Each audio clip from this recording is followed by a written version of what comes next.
What's up, guys? Welcome back to Fantasy Files Reacts, our new set of videos where we talk about our favorite things in various media besides books. So, like movies, TV shows, video games, that sort of thing. So, Gabe and I just saw a late night showing of The Batman starring Robert Pattinson. And I just really wanted to record a quick spoiler free review of it because I just feel like I need to talk about it. Honestly, I'm not a huge Batman fan, but I've seen the movies, and the last couple years I've been super excited for this version of Batman specifically. First off, this movie was incredible. It exceeded all of my expectations. It was it was a very long movie, probably somewhere between 2.5 hours and 3 hours, and really felt like two separate movies, two separate storylines. And I'd be curious as to why they wanted to tell this much story in one film, but it was all enjoyable. Like I would have taken a 4 hour version of this movie. This is definitely the darkest Batman yet, with a Bruce Wayne that really feels like a product of Gotham. And Robert Pattinson was just really good at bringing this to life. It had more of a kind of slower detective noir tone. And we got to see Batman do a lot more investigating and case solving in this movie than we usually do. There was, don't get me wrong, there was plenty of action and stuff, but a lot of what he's doing is figuring out what's going on in this specific storyline, what all the different riddles mean and everything.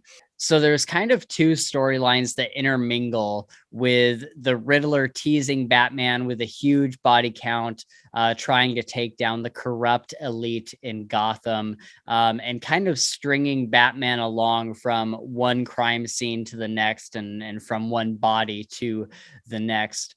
And then we get Selena Kyle, or Catwoman's storyline, as she is trying to find her missing friend, and she kind of works alongside Batman, doing this because for a while they have kind of mutual goals that they're both going in the same direction with. The storylines themselves intermingled really well, but there is a lot of plot here that's really easy to lose track of. So I highly recommend making sure you hit the bathroom before, so you're not leaving in the middle of the movie and missing a really important piece of the plot.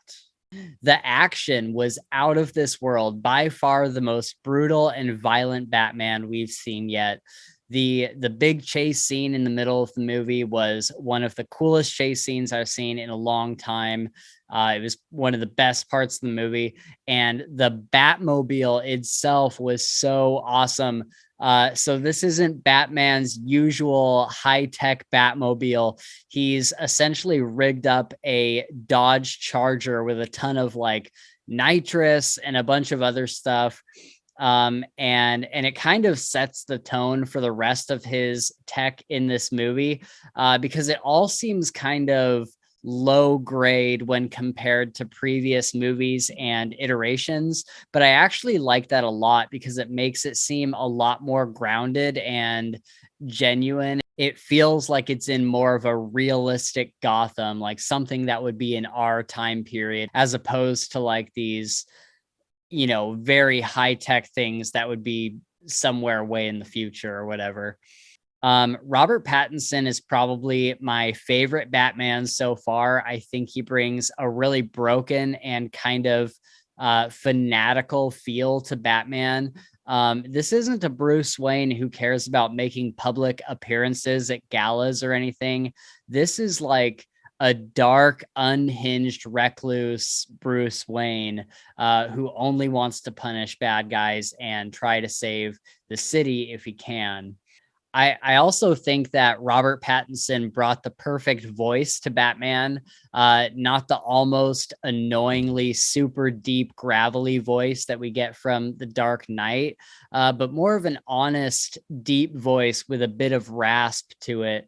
And I really appreciated this change from the former movies because I always felt like that super deep voice, like, just had to be straining for the actor and it just didn't feel genuine.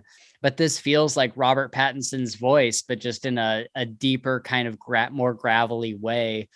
But it just wasn't overdone in any way. We also have more of a slimmer bodysuit compared to the Dark Knight or Batman versus Superman. I never really liked the big, bulky suits, and it just seems like Rob was able to move around so much better in this one. We only see him as Bruce Wayne a few times, but he also has this just kind of this basic like hat and hoodie get up that he wears when doing like super sneaky infiltration work and riding his motorcycle and stuff. And I actually really liked seeing him disguised this way because it made me feel like he knows he doesn't always need to wear the bat suit in order to get stuff done. Like if there's a low risk situation where he doesn't expect to be getting shot at or anything, like he can just wear kind of this little hoodie outfit and still get some stuff done. It was always a little awkward when Batman would be doing like, hacking or other stuff and he's wearing like this big like bodysuit and it just kind of seems out of place. And so I liked how they just brought this simple like hoodie get up into the mix. The villains in this movie were fantastic. I especially liked Colin Farrell as the Penguin. He just sold that character so much and brought so much personality. I mean, the Penguin already has a ton of personality, but Colin Farrell just owned this character and made it so perfect. Paul Dano as the Riddler was okay. I liked him a lot more when he's in kind of his militia suit that he wears for most of the movie, rather than when it's just him as a character, if you know what I mean. I was just a little underwhelmed with his performance when he's just talking to Batman as a person one on one. But he really wasn't that bad. It's a very minor complaint. John Turturro, I think is his name, was an amazing Falcone. Probably my favorite villain in the movie. I don't want to get into it too much because he kind of comes in a little bit more later, but he was definitely one of my favorite performances next to Rob's. Overall, this Gotham just felt super, super dirty and almost like if you've seen the Purge movies, it felt like that a lot. It's actually portrayed as like a super, super scary city, like all the time throughout the whole movie. This is not a good place to live in. And although there are people here and there who try to do the right thing, the movie really sold us on the entire city being extremely corrupt. And I just loved this aesthetic because, it kind of goes back to, whenever I read a fantasy book, I really like Grimdark, which is kind of this gritty, like no one is a hero kind of thing. And I really got that vibe from this movie. I just loved, Gotham has always been a super dark city. It's always been super corrupt, but sometimes in the previous movies, you never really felt that way. I feel like certainly there were times where it did, but other times there's people just going about their normal life. And in this movie, it was really like it was really like there are no good people. Like everybody is just a super bad person. And so I actually really like that a lot. Speaking of some of the good people in Gotham, Jeffrey Wright was an incredible James Gordon, and I seriously could not get enough of his character. I loved his back and forth with Batman and the trust that they have in each other. And that's something I should also add. I don't know too much about the Batman like timeline, but I got the impression that this is a Batman who has been at work for a while. Like this isn't like an origin story or anything like that. Like he's at least been doing this for, 6 or 7 years, I would think. He's even though he hasn't, it doesn't seem like he's met Lucius Fox yet. And I don't know where he comes in on the timeline. So maybe it's not as far along as I think it is, but he's definitely been Batman long enough to have a reputation with the Gotham Police Department. And, he just walks into crime scenes with them. They're not like super hateful or anything towards him. So I would guess that he's had enough time to kind of build up this reputation with the police that we would see in probably a later part of the timeline, I would assume. I think so. To talk about some of the cons, I think the main thing that I didn't like was the romance subplot with Catwoman. Zoe Kravitz did a really great job with her acting, but I just did not buy the romance between the two of them. There was no moment where I was like, oh, I hope they get together, or, that like, oh, they're meant for each other. And I just think that other Batman movies and properties did romance much better. Like, there's so much going on in this movie. There's so much chaos and destruction that is ensuing. And then there's just these really long scenes with Batman and Catwoman out of nowhere that are supposed to be building like sexual tension and romantic chemistry. And I just didn't feel anything during those scenes. And I think we probably could have gone without it. But I feel like maybe that is some sort of staple in superhero movies, that there has to be some level of romantic subplot. Like for any superhero movie I can think of, like I can't remember one that didn't have like a romantic interest. So they probably had to have that in there, but it often felt super out of place. And by the end of the movie, I was just like, I just do not believe in these two people together. The other thing I wasn't a huge fan of was just the very last scene of the movie. I feel like we could have ended it on a super like hyped up scene to get you roaring for the next film, but it kind of just had like this melancholy feel to the final scene that didn't fit the tone of the rest of the movie.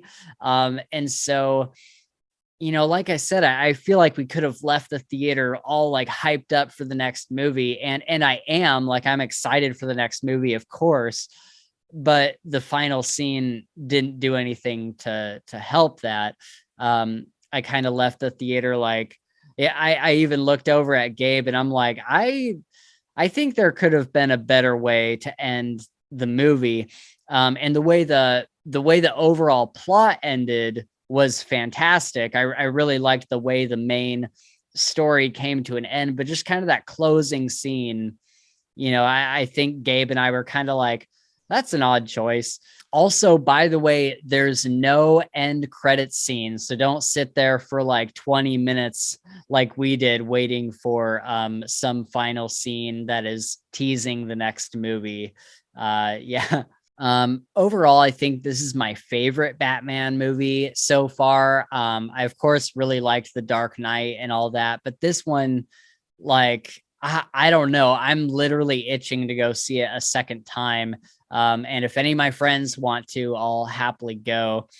I'm really glad we got this super dark Batman that is very different tonally from the other movies. This does not feel like a Marvel movie. I know this is DC, but in this world of Marvel movies that we have so much of, this doesn't feel like your Marvel superhero movie.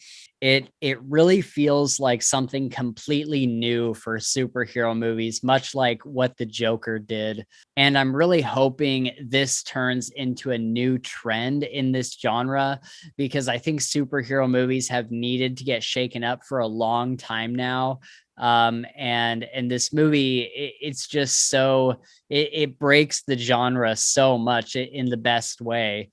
And I think everybody should go see it if you're even remotely interested in superhero movies. It was honestly like, I would bet that if somebody isn't usually into superhero movies, but they are kind of into like a detective noir kind of story, or like fans of Sin City, I think fans of Sin City would love this movie.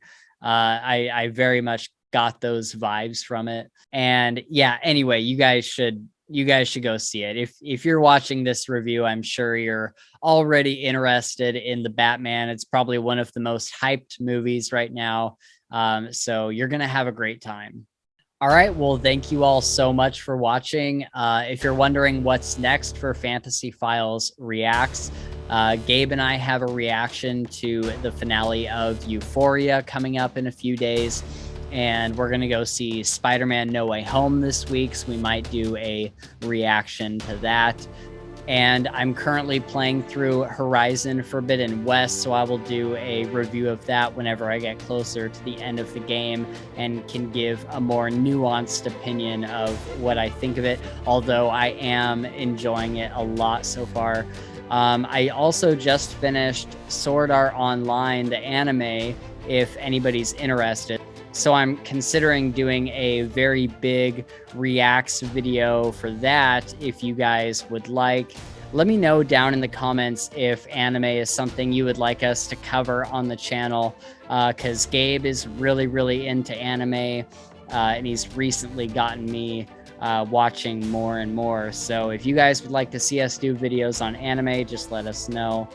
And if you're here for the first time because you were looking for a Batman review, we usually do like long form discussions on various fantasy books. So if that's something you're interested in, if you like Wheel of Time, Dresden Files, that kind of thing, then definitely stick around and tune in for our other content. To keep up with all this content, just hit that subscribe button down below and ring the bell to get notified. You can also follow us on Twitter at Files Fantasy to keep up with all my deranged midnight meanderings. We'll see you in the next video, and until next time, I am vengeance.